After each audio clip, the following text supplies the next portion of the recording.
If you're the Chinese, the question you have to ask yourself is, do you want the United States military in your face?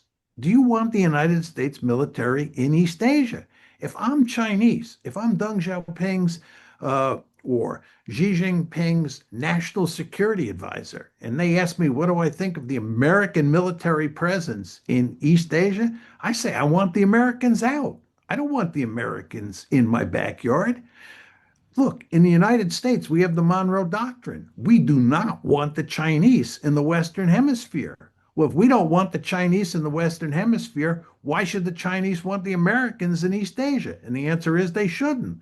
So, as China grows more powerful, you should expect the Chinese to want to push the Americans first out beyond the first island chain and then out beyond the second island chain. From their point of view, this makes eminently good sense. And of course, the Americans are not going to be happy about this any more than the Japanese, the Filipinos, or the Australians are going to be happy about this. So there's going to be huge pushback.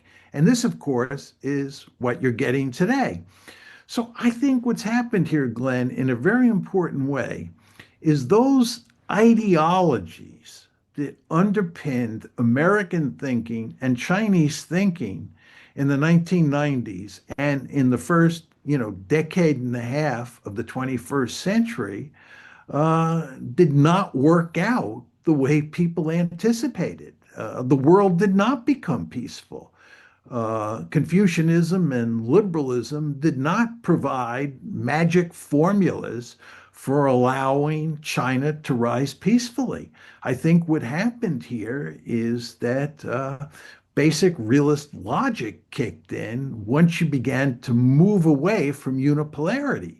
Once China began to reach a point where it could be considered a great power. And once Putin brought the Russians back from the dead, and you had three great powers instead of one great power, realist logic was back on the table, as someone like me would expect. Now, am I happy about this? No. My book, where I lay out my realist theory, is entitled The Tragedy of Great Power Politics. And I'd like to underline the word tragedy. I think this is tragic, this situation that we're in with regard to US China relations. But I think this is just the way the world works.